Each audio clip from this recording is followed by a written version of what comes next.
네, 오늘도 또 우리 시청자 여러분들 성공 투자하실 수 있는 노하우 그리고 고민 상담까지 친절하게 좀 부탁드리겠습니다. 오늘 먼저 이 부동산 개발 이야기를 좀 해볼 텐데요. 사실 개발 시행과 관련해서는 일반적으로 접근하기 너무 어렵고 알아야 하는 게 많은 것이 아닌가라는 생각들이 좀 퍼져 있는 것 같습니다. 하지만 또 접근할 수 있는 방법들이 있다고 하던데 어떻게 접근하면 좋을지 그 노하우 좀 전해주세요.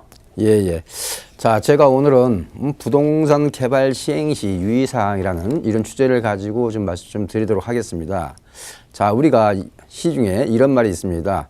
집 한 번 짓다가 10년을 더 늙는다고. 그만큼 신경 써야 될 부분들이 많기 때문에 그런 속설이 있는 것 같습니다. 그래서 제가 어찌됐든 부동산 관련된 이 재테크 수단 중에서 개발 시행 사업이 갖는 매력이 많습니다. 그래서 제가 오늘은 하나하나 좀 짚어 드리도록 하겠습니다. 자, 먼저 왜 매력이 있느냐, 이 부동산 개발 시행 사업에 매력이 있느냐, 말 그대로 우리가 부동산 투자의 하나의 꽃이라고들 얘기합니다. 기본적으로 이렇습니다. 투자 수익률이 일반 투자 수익률보다 굉장히 높습니다. 자, 우리가 재개발, 재건축 투자를 한다 해도요, 기간 대비 실익을 따지시면요, 또 이런 양도세 같은 그런 세금까지도 이게 다 해서 본다면은, 즉 순세후 수익으로 이게 본다면은 그렇게 높지 않습니다. 우리가 많이 높아봤자 한 20% 연 20% 수익만 낼 수 있다면요, 굉장히 높은 수익이 되겠죠. 그런데 이런 개발 시행 사업 같은 경우는요, 연 20% 내는 게 다반사입니다. 자, 물론 전부 다 쉽게 낸다고 생각하시면 안 되겠고요. 일반적으로 그렇다는 거죠. 그리고 왜 그러냐? 여기에는 우리 일반인들이 다 참여할 수 있는 그런 상품이 아닙니다. 즉, 노하우를 지니고 있는 전문업자만이 진입이 가능하다 보니까 그만큼 경쟁 상대가 정해져 있다는 거죠. 따라서 부동산 투자에 있어서 하나의 꽃이라고 일컫는 게 일반 수익률이 높다. 그다음에 아무나 진입을 하는 게 아니라 그쪽에 어느 정도 전문적인 노하우와 경험을 가진 업자만이 진입을 하다 보니까 이런 말이 생긴 거고요. 자, 그다음에 사업성만 이미 검증이 어느 정도 됐다면요, 타인 자본이죠. 타인 자본을 활용해서 수익을 더 극대화시킬 수 있습니다. 말 그대로 우리가 레버리지 효과라고 그러죠. 타인 자본을 이용해서 수익률을 더 극대화시킬 수 있는 그런 장점이 있죠. 그래서 자기 자본을 비율을 갖다가 최소화해서 투자가 이루어질 수 있는 겁니다. 즉, 사업성만 좋다면은 돈을 빌려주겠다고 하는 그런 집단이 많이 있다는 거죠. 그래서 이런 매력을 가진 게 부동산 개발 시행 사업의 매력이라고 생각이 들고요. 자, 그러면은 왜 일반인들은 이런 걸 어렵게 생각하느냐? 왜 어렵게 생각하느냐? 일단은 시행 절차가 상당히 좀 복잡하고 어렵다고 생각하는 게 일반적인 시각입니다. 자, 먼저 전문적인 지식이나 경험이나 노하우가 필수입니다. 그러다 보니까 일반인들이 접근하기에는 어렵다고 느낄 수밖에 없겠죠. 또 다양한 분야의 어떤 지원과 협조가 필요합니다. 자기 독단적으로 모든 걸 다 할 수는 없습니다. 그래서 여러 분야의 지원과 협조가 필요하기 때문에 그렇고요. 또 일반적으로는 투자 금액이 크고 잘못하면은 큰 실패, 즉 잘못하면은 우리가 흔한 말로 한 방에 갈 수 있다. 그런 어떤 인식들이 숨어져 있어요. 그리고 처음 이 시장에 진입을 하려고 하시는 분들은 대부분 자기 자본에만 의존하려는 이런 경향들이 있다 보니까 어렵게들 생각을 하고 있는 것 같습니다. 자, 그다음에는 이런 개발 시행 사업을 할 때 가장 중요한 포인트가 뭐냐? 중요한 포인트가 크게 세 가지입니다. 크게 세 가지. 경쟁력 있는 토지를 어떻게 하면 확보할 거냐? 이게 바로 이 개발 시행 사업의 성공의 어떤 열쇠라고 보시면 되겠습니다. 그렇기 때문에 어떻게 하면 경쟁력 있는 토지 확보를 할 거냐? 이게 첫 번째 중요한 포인트고요. 두 번째는 이걸 개발 시행을 해서 분양까지 이루어져야 되기 때문에 매도 가능성, 즉 분양이라든지 매도 가능성을 검토를 해야 되는 게 굉장히 중요합니다. 그렇기 때문에 적정한 분양 가격과 입지 분석 같은 경우가 아주 세밀하게 이루어질 필요가 있겠습니다. 자, 세 번째는 항상 부동산 경기도 그렇고요, 내수 경기도 그렇듯이 항상 좋을 수만은 없습니다. 그렇기 때문에 최악의 경우, 즉 워스트 케이스에 대한 대비책을 반드시 수립을 할 필요가 있다는 거죠. 자, 그래서 특히 가장 중요한 것은 미분양이나 매도가 안 됐을 때 어떻게 대처를 할 거냐. 예를 들어서 요즘같이 전세 가격이 높을 때는 그럼 최소한 전세만 놔도 내 투자 원금을 회수할 수 있는가.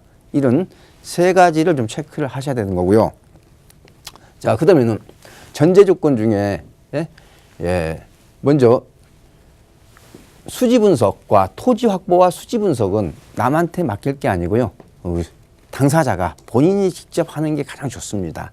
그렇기 때문에 그러면서도 보수적인 분석하고 제2의 자금 대행, 즉 워스트 케이스에 대한 반드시 캐치 플랜을 가지고 가셔야 된다는 거고요.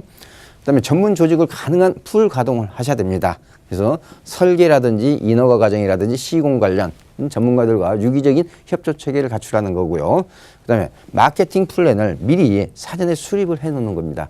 그중에서 특히 중요한 것은 마케팅 조직에 대해서 미리 확보 계획을 수립을 하고 본 개발 시행 사업에 임하셔야 된다는 거 말씀드리고요. 자, 그다음에 좋은 토지를 확보하는 게 제가 아까 성공의 열쇠라고 했어요. 키라고 했어요. 좋은 토지를 확보하기 위해서는 우리 시청자들 꼭 이 세 가지만 꼭 잘 알아두시기 바랍니다. 첫 번째는 공인중개사한테 대부분 매물을 받습니다. 토지 같은 경우. 그랬을 때 그 공인중개사가 추천하는 토지에 대해서 아주 신속하게 의사결정을 OX를 쳐줘야 됩니다. 그래야만이 그 공인중개사가 신뢰를 하고 좋은 매물이나 토지가 나왔을 때 먼저 우선해서 통지를 할 겁니다. 그렇기 때문에 신속하게 의사결정을 해줘야 된다. 왜? 공인중개사는 신속하게 의사결정을 해주는 시행업자를 선호할 수밖에 없기 때문에 그렇습니다. 두 번째는 공인중개사도 중개수수료를 가지고 업을 갖다가 이어가는 그런 업입니다. 따라서 중개수수료에 인색하지 말아야 됩니다. 즉 수수료 인하 같은 게 아니라 최소한 법정 수수료 정도를 후하게 줄 수 있는 그런 인식을 심어줄 필요가 있다는 거고요. 자, 세 번째는 가장 중요합니다. 내가 원하는 토지의 용도, 면적, 가격 수준 이런 것들을 갖다가 명확하게 제시를 해줘야 됩니다. 그렇기 때문에 내가 요구하는 원칙을 딱 정해가지고 홍보를 해야 된다는 거죠. 그래서 면적이라든지 금액이라든지 용도 지역 같은 경우를 딱 정확하게 디파인해서 요구사항을 전달을 해야만이 좋은 토지를 확보할 수 있다는 거고요. 자, 그 다음에는 수지 분석인데요. 수지 분석은 크게 3단계로 이게 수지 분석을 하시면 좋겠습니다. 첫 번째는 어떤 토지가 만약 나오게 되면요. 가설계 도면으로 활용해서 1차 수지 분석을 합니다. 이럴 경우에는 간단한 엑셀 전산 프로그램을 활용해서 그런 시뮬레이션을 통해서 검증을 하시면 되겠고요. 그렇게 해놓고 2단계로 어느 정도 가능성이 있다. 어느 정도 사업성이 있다고 판단됐을 때는 그 다음에 이제 상세 도면을 가지고 이제 2차 분석을 좀 하시고요. 그러면서 이때는 반드시 현장 답사라든지 주변 입지 분석, 그 다음에 주변의 임대료라든지 이런 것들을 시장 상황을 조사를 할 필요가 있겠고요.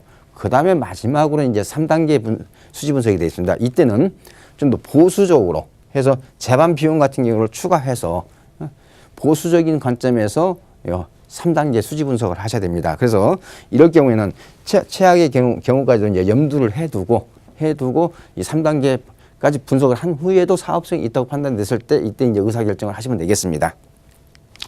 자, 유의사항 말씀드리겠습니다. 유의사항. 기본적으로 수익률과 자기 자본 회수 기간을 좀 검토하실 필요가 있습니다. 즉, 수익률이 몇 %냐, 그 다음에 내 자기 자본 투입된 거에 대한 회수 기간. 이런 것들을 반드시 검토를 하셔야 되고요. 즉 기간에 대한 이익을 꼭 생각을 하셔야 된다는 거고요. 그 다음에 만약에 사업성 자체는 굉장히 좋은데 어떤 리스크가 숨어져 있을 때는 그 리스크 수준이 높다고 판단되면은 가능한 자기 자본 비율을 좀 올리는 방향으로 추진하는 게 안전할 것 같고요. 그 다음에 차입금에 대한 타인 자본에 대한 상환 계획을 갖다가 수립을 해서 이것도 역시 약간 보수적인 플랜을 수립하는 게 좋을 것 같습니다. 자, 그 다음에 인허가상의 문제점이라든지 특히 인허가 관련된 것은 토지를 매매 계약을 체결할 때부터 어떤 특약사항에 반드시 집어넣을 필요가 있겠고요. 그래서 인허가상의 문제점을 사전 파악해서 혹시 또 이런 시행을 하는 과정에 있어서 주변에 어떤 민원 제기 같은 경우도 우리가 신중하게 검토를 해볼 필요가 있겠습니다. 자, 마지막으로는 미분양이 됐을 때 어떻게 할 거냐. 미분양이 됐을 때 아까도 제가 말씀드렸죠. 만약에 내가 분양이 안 된다면은 전세라도 놓았을 때 내 투자 원금이라든지 해서 손실을 최소화시킬 수 있는 건지, 그래서 그렇기 때문에 반드시 미분양에 대한 대응책까지도 수립을 할 필요가 있겠습니다. 자, 제가 그래서 오늘은 부동산 개발 시행 사업에 대해서 매력 포인트라든지 왜 어렵게 생각하는지 그것도 말씀드렸습니다만 중요한 유의사항까지도 제가 정리를 해서 좀 말씀 좀 드렸기 때문에요. 혹시 관심이 있는 분이라면은 한번 저하고 이렇게 상담이나 이런 과정을 거쳐서 좀 더 상세한 내용을 제 어떤 노하우를 전달받는 그런 기회를 만든다면요. 좀 더 안전하실 수 있을 것 같습니다.